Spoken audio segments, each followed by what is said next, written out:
used to work at a radio station in Brixton. Heard her music, some of my friends just played her stuff, and I was like, let's get in the studio.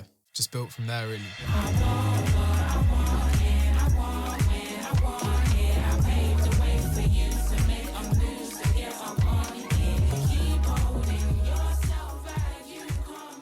If I'm being honest with you, one of my favourite songs, the first song that me and ENNY kind of made together, it was the second time we met each other, actually.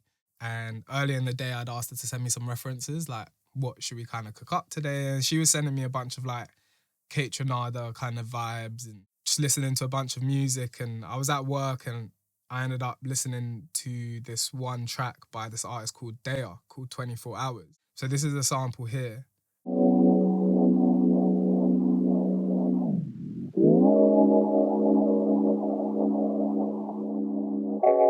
So you can hear that there, that's just the intro of the song, and I've kind of taken that, looped it, but then done a bit of pitch modulating and stuff. And so in Ableton, if you zoom in here, you can see I've got the audio editor open. Just click on clip here and then transposition, and then you can literally draw in the automation of the pitch. So for example, we can have it even more extreme. You can have it slower. Or maybe even, instead of coming from below, coming from above. And then so to beef up the original sample that I had, I layered it with this massive synth.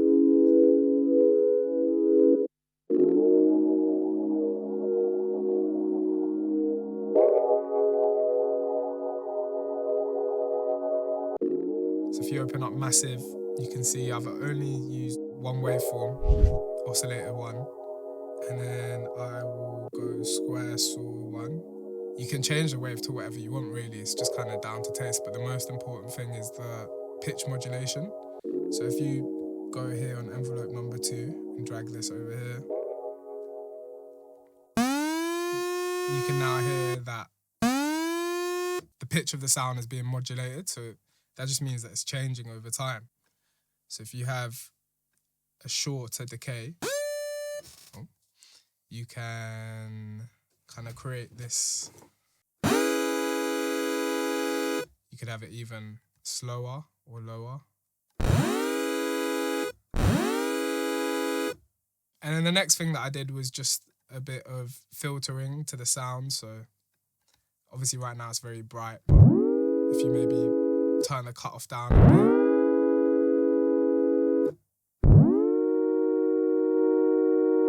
For the chorus of the track, I use a lot of like VST synths. I don't really use much analog stuff just because it's so expensive to have. So especially at the time when I was producing this track, I was very much a bedroom producer. I'm just going to go through and play a few of the sounds that I added.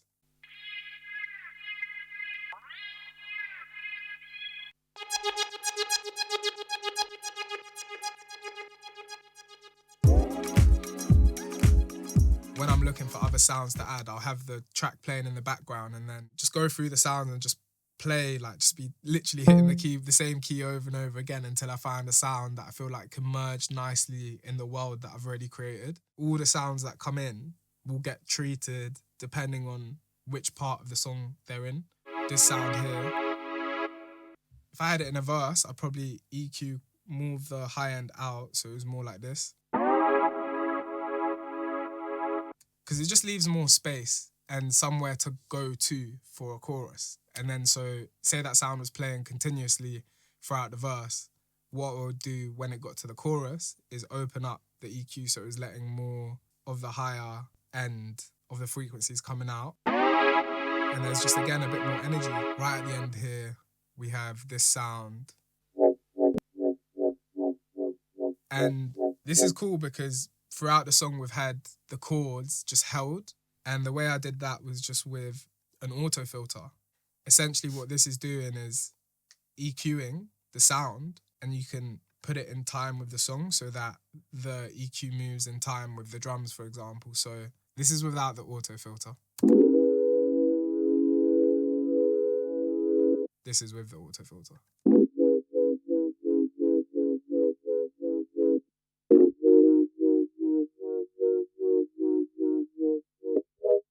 So it essentially just turns like a padded sound or like a very chill sound into something a bit more rhythmic. So in the kind of Kate Trinada inspired dance track, the kicks are quite like at the front of the mix. They're quite hitting you know what I mean? Because you want to be dancing and feeling that.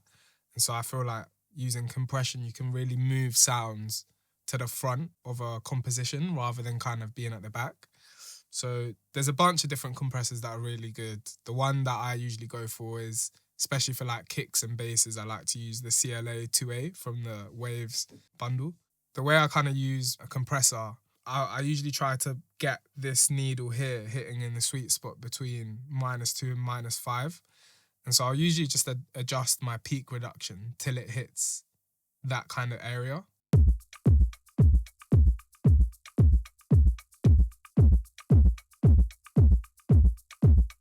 So right there, it's hitting in between -2 and -5. And then open up the compressor and push this arrow here, the sidechain toggle. You can pick a signal. And so if I pick the kick, now every time the kick plays, the chord sound will duck underneath the kick. So here we go. So that's quite extreme, obviously. And then you can edit the attack and the release.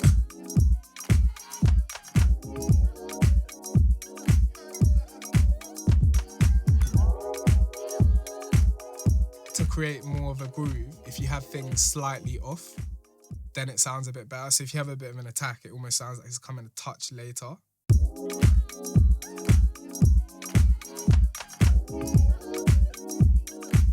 To be fair, when I started making the track, I knew I was probably going to use this bass sound just because it's very kind of Kate Trinada inspired, and that's kind of what ENNY was after at the time.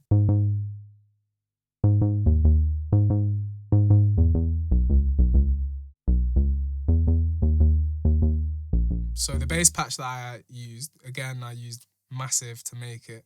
This one I actually had already made. And again, similarly to the chord sound, it's just one oscillator. What gives it its bounce is this envelope here. It's got a bit of release at the end so that when I'm playing the sound, giving it a bit of an attack and a bit of release, kind of gives it that bounce to it. Again, I've used a square sawtooth wave here. And I think for me, it's like kind of how I said before with the percussion, it's about just throwing as much on it and then seeing what works. And so I feel like I tried probably about 3-4 different bass lines, some more simple, some more complicated. So in terms of the vocals for the song, obviously the artist was ENNY, absolutely killed it, by the way, shout out ENNY. She did her verse. Finally made some time for me. I'm happy, I'm calm, I'm jiggy, I'm sweet. I'm chasing my dreams, you're aggy with me. Cause I didn't fit in the mold of your schemes. I'm reckless enough to go spend. I remember when I was starting out as a producer, everyone was like, you've got to layer your stuff, you've got to layer your stuff. And I did. And I think with this song here, it was proper one where we went really crazy with it. Want what I want, and I want when I want it. I paved the way for you to make a move, so get up on it. You keep holding yourself back, you can't make up your mind. Yeah. See, I want what I want, and I want when I want it. I paved the way for you to make a move, so get up on it. Keep holding yourself back, you can't make up your mind.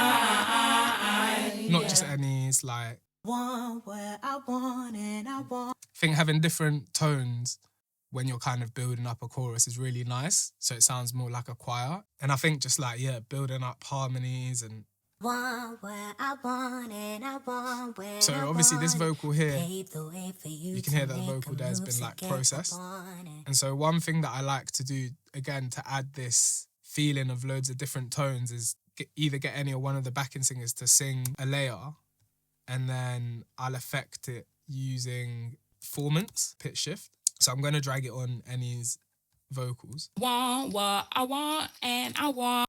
Obviously that just sounds like her right now, but if you change this formant up or down, it will either make the voice sound deeper or higher without actually changing the pitch. Want what I want and I want when. Or really low.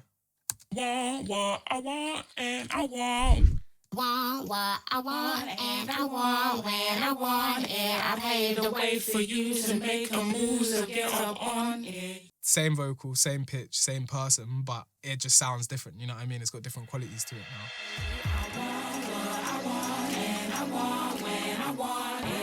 In my first session with someone, that's usually always the best session, where we make the best song, because there's an excitement, there's a feeling of unknown, a feeling to have to prove yourself. A big thing for me on my bucket list was to have a track on FIFA, and luckily the track got added to FIFA 22. And so, yeah, like, it's gone down really well. People love it. I actually didn't buy FIFA 22. Very, very chuffed with that one, actually. So hopefully can get another one on there next year and don't have to buy FIFA 23. Seeing ENNY's growth and, like, when the songs came out and the success, it was nice to see. It's just the start for me, really, and it's just the start for her. So it's like trying not to get too carried away. For me, like, I try not to look at the numbers or anything like that and just focus on the next bit of music that I'm working on. I won't start playing FIFA until I've skipped all the songs until I Won't comes on. It's almost become a ritual now. It's like if I Won't comes on, I know it's going to be a good FIFA sesh.